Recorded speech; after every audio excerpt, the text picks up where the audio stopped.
What's up?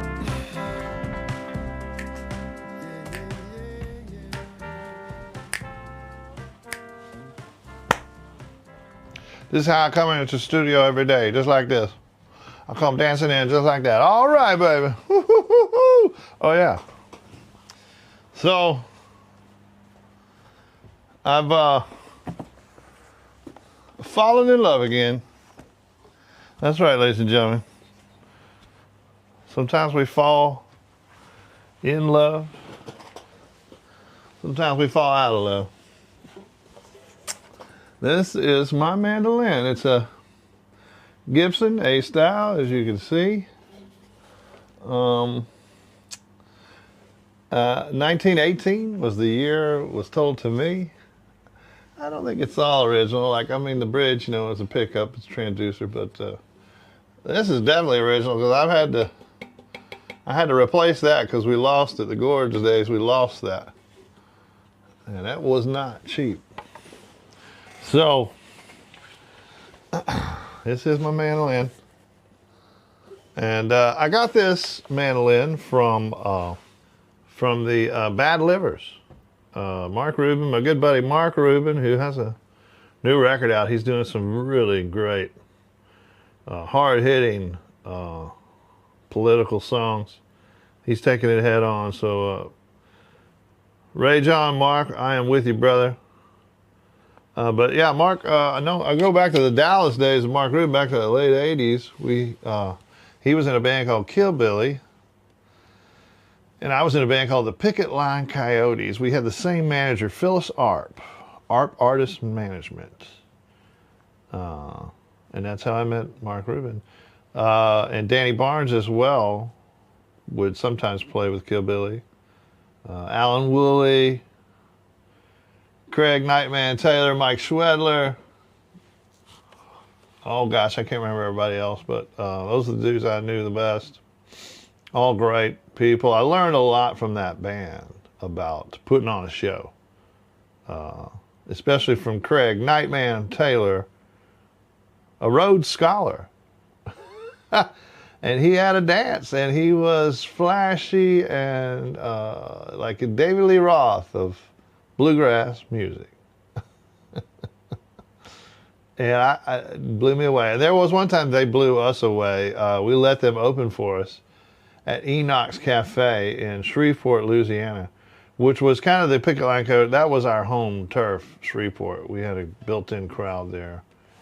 And we would normally go in there and just slay. And this night, at the behest of our manager, Phyllis, that she asked if they could open for us so they could get into Shreveport in front of a crowd. And I was like, oh, yeah, sure.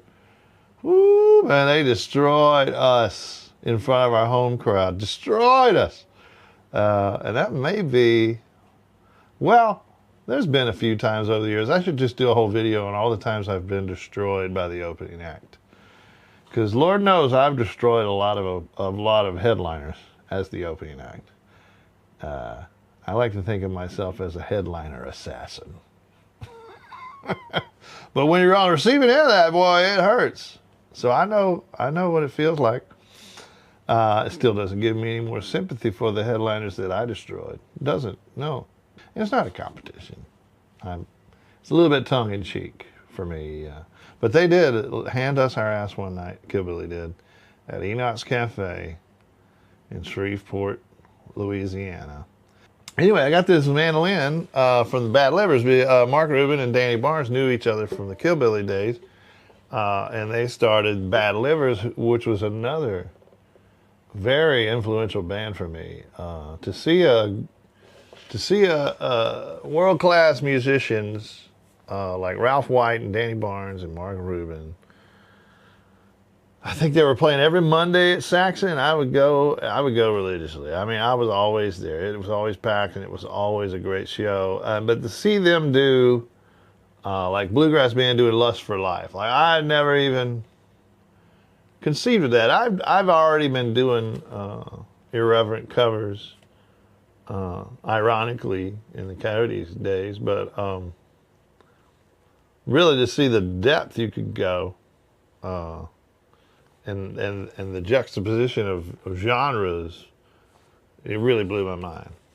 But it didn't last forever. Ralph left, and they carried on for a little while, and it was pretty good, but it wasn't the same. And eventually they split up, and in their divorce, Mark said, "Kev, you need a real mandolin." Because at the time I was playing a Kentucky mandolin that was an A style as well. I do like the A styles.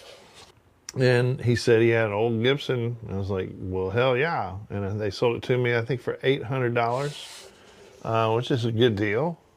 It was a good deal then. You know, they were just clearing house stuff I guess they owned mutually.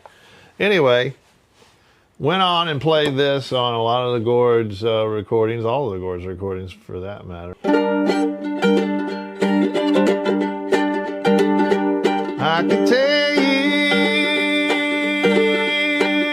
that I was a Christian, and I don't care. That would be a lie. I could tell you that I was Church of Christ, and I don't care.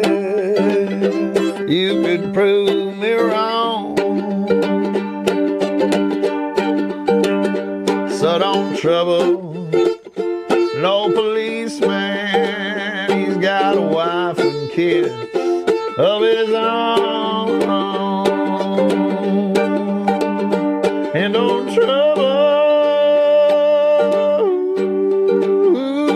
your neighbors, 'cause they just want to be left alone. Oh man, yeah. The old lament, or is it lament? Is it lament or lament? Is it Leroy or Leroy? Is it paper moons or peppermints?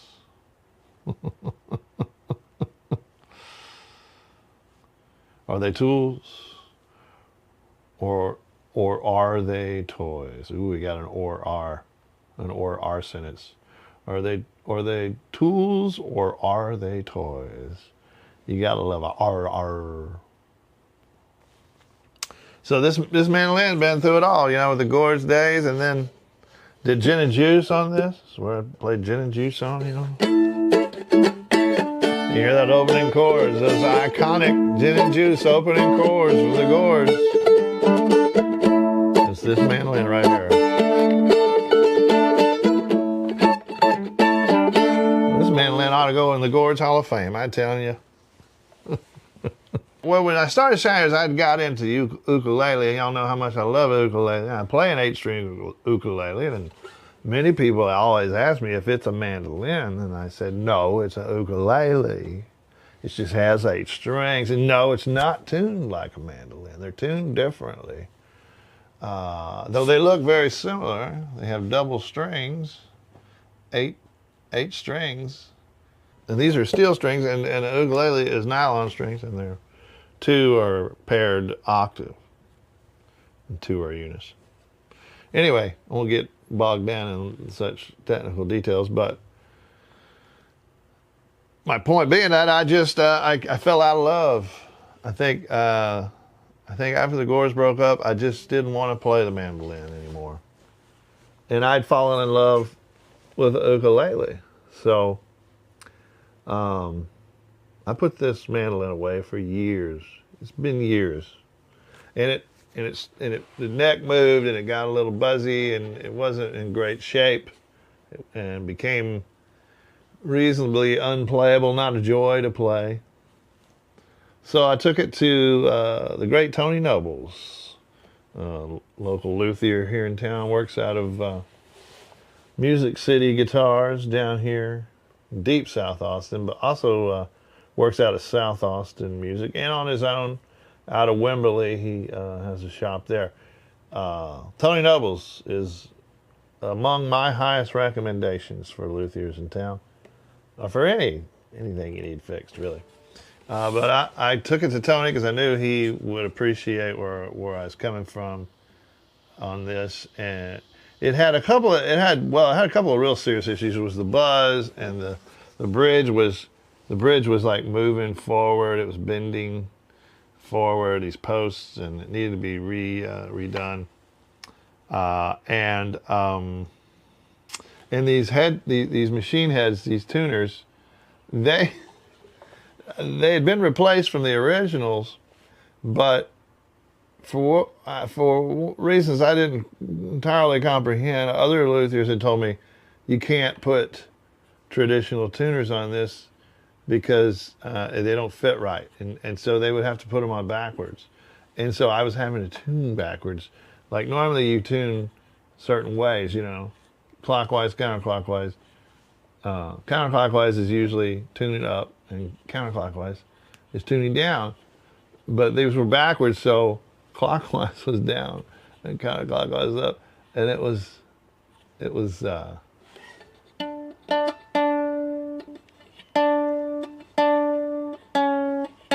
yeah, clockwise was tuning up, so counterclockwise was up, and clockwise was down. And it was confusing because everything else in the world of musical instruments with strings is done the other way. So I said, Tony, and I'd been told it just couldn't be done. They tried to find them and they just didn't exist. It's either put the original ones on, which were not in a great shape, or have good ones that you tune backwards. So all through the gorgeous days, that's what I did. I tuned my shit backwards, and it might have been why sometimes I was out of tune, other than just mandolin itself. But I picked this mandolin up a couple nights ago, and it just sounded so good to me. I was like, and I became objectively, it just sounded good. Oh, now I'm out of tune.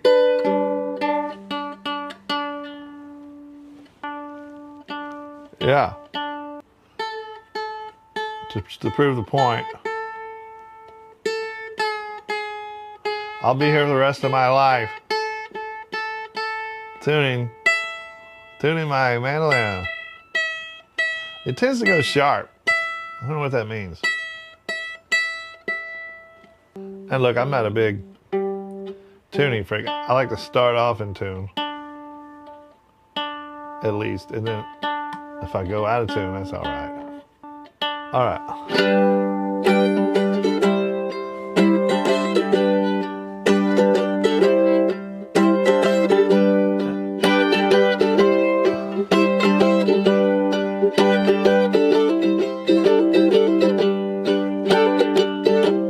And just that right there, guy, just sounds so good. Now I'm playing, what I think I'm playing is a Lazy Sunday Dream song called Married Man. I'm going to go look for it and see if I can find this song. It's a great freaking song. Written by the great Wim Venema of Lazy Sunday Dream, ladies and gentlemen. Lazy Sunday Dream, the brother band, Amsterdam brother band of the Gourds. It's like the Gourds the Gourds of Amsterdam. It's the Lazy Sunday Dream. We did a lot of stuff with them back in the day, and we played this mandolin over there. I took this all over Europe, this mandolin. So yeah, Wim wrote this, and Lazy Sunday Dream. We met Jan van Doorn, also known as Jan the Lazy Man. We met him first, and that's how I know Ramsey Midwood, is because Jan gave the Gourds a copy of Ramsey's record Shootout at the OK Chinese restaurant, which blew our minds. We love that record. We listen to that record all the time. And eventually Ramsey came to a show and introduced himself, and we've been friends ever since. And one of the great friendships of my life. Love Ramsey, and he loves me. Okay, so just stay out of my business, all right? Anyway, this is Married Man. It's a great song. It's just, see if I can pull it off. The phrasing is tricky, but I think I got it.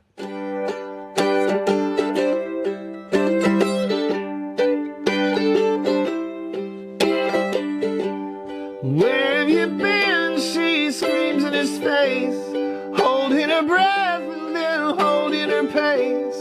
Honey, I know that look in your eye. You better make up some damn good lies. Honey, I had to work till late. Well, don't make me laugh, it's 8:15. Baby, I know you ain't been sleeping home tonight. You better make sure your alibi's tight. The married man, he goes out every night. It's a pity she knows how much he lies. He's got 2 kids, a dog and a wife. A family man needs a family life. Married man, he gets fat and bald. He needs to prove he ain't grown too old. For all the beautiful ladies,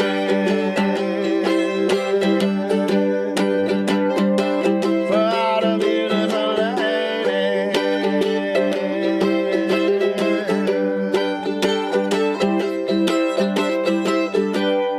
Married man, he don't love her no more. Her place in his heart resembles a store.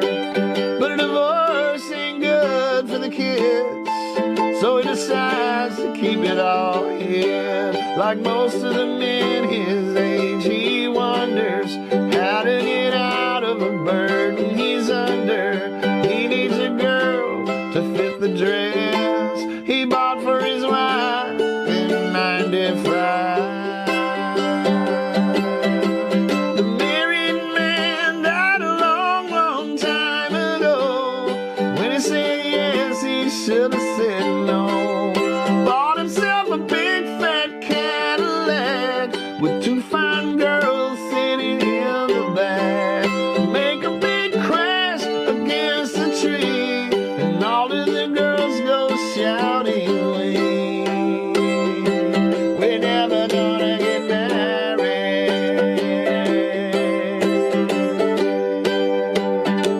We're never gonna get married. Ba, ba, ba, ba, never gonna get married. Ba, ba, ba, ba. Ba, ba, ba, ba, we're never gonna get married. Ba, ba, ba, ba. Ba, ba, ba, ba, we're never gonna get married. Ba, ba, ba, ba. Ba, ba, ba, ba.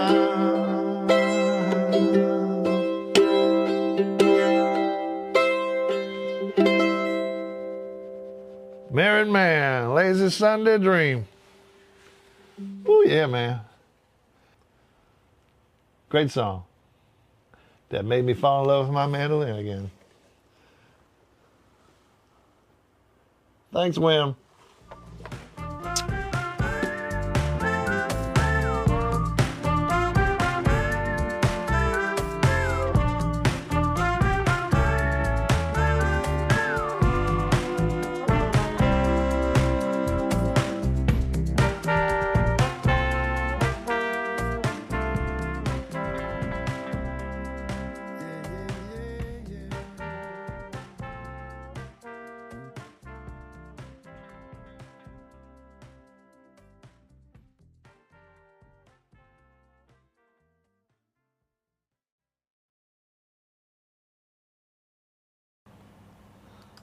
Yeah, my spell check doesn't know how to.